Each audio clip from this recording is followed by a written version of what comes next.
Welcome to Lust Resist or Love Persist read. This is where we examine who wants what and who needs something.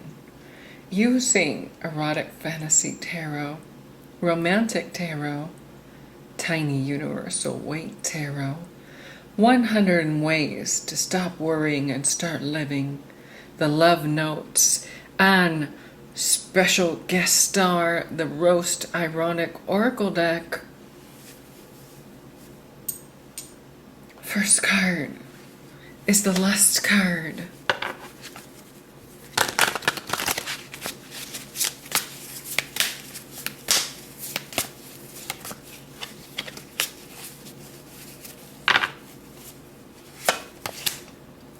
We have the Six of Wands in reverse.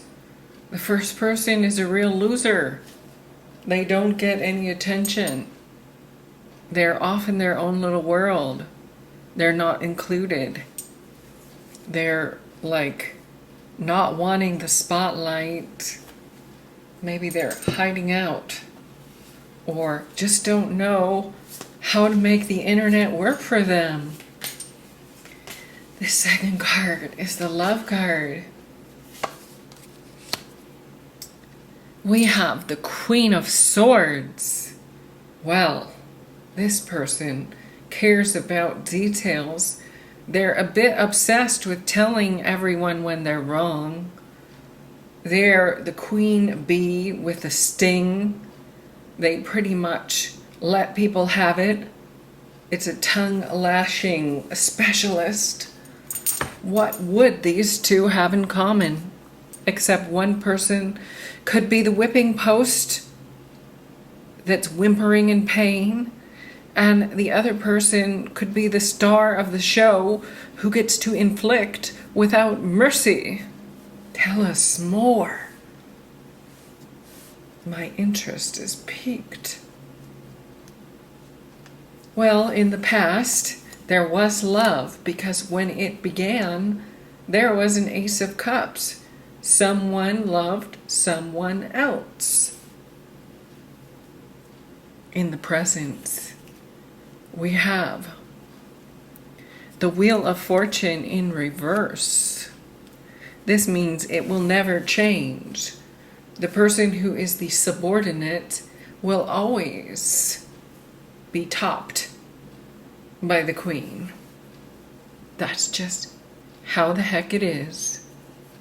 The outcome has two cards, the Ace of Wands and the 10 of Wands.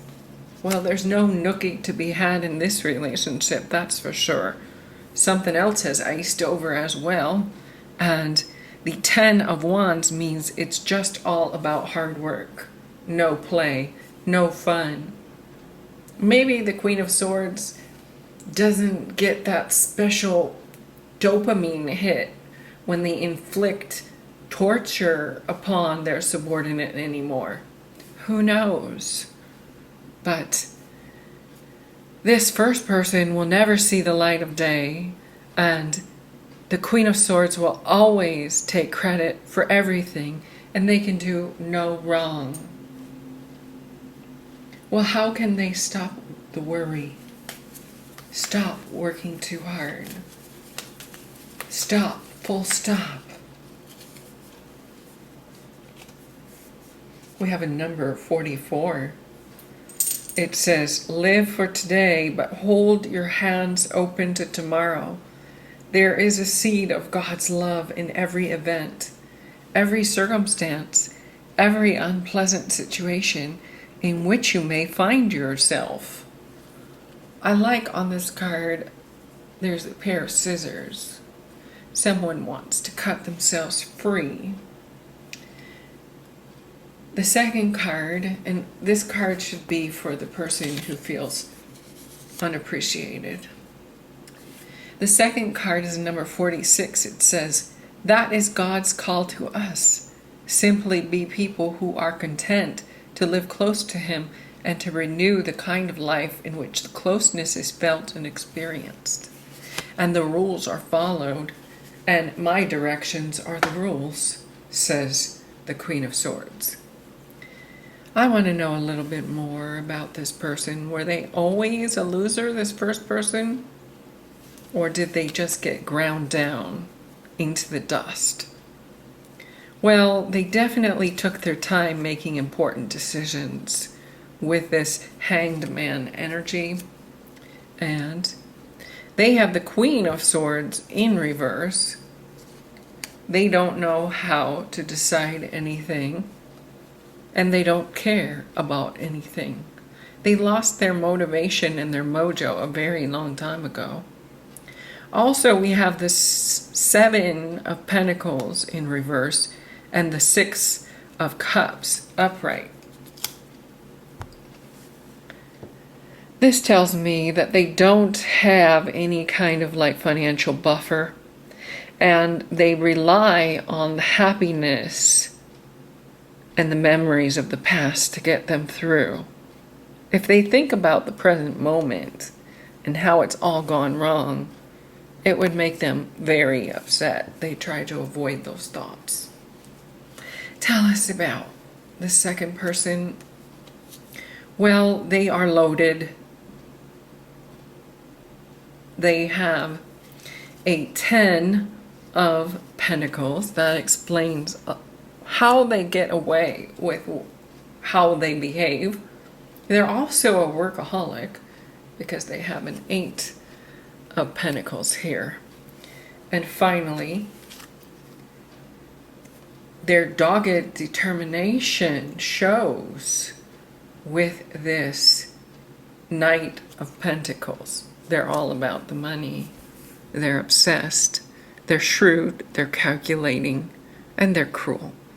The first person just wants appreciation, attention, to be seen, to be heard. But they're constantly waiting for that caring that never comes. And it makes them bitter inside and resentful. And I'm feeling like if they didn't have some fond memories to think of, they would have been out of there a long time ago were they financially viable themselves. Let's get some love notes for these two mismatched. The first person says, my favorite part of each day is being with you. Somehow they feel like they can make things better, even though they probably can't. The second person said, I would be lost without you.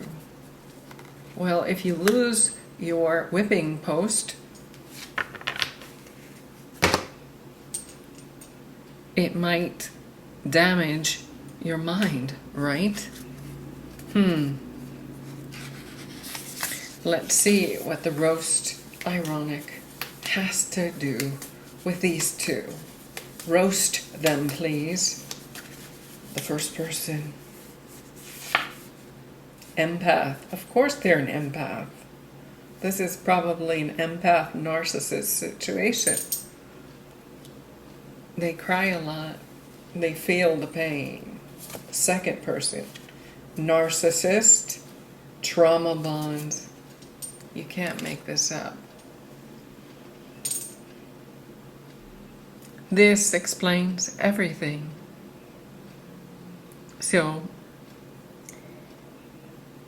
my final analysis is that these two will just keep on going till one of them falls over and croaks. The first person might die of pain, emotional pain, and the second person might hurt themselves looking in the mirror. Can it get any weirder? I mean, really. A lot of work. That is what we see with these two. They are stuck together like glue. Don't you wish you never knew? Thank you and namaste.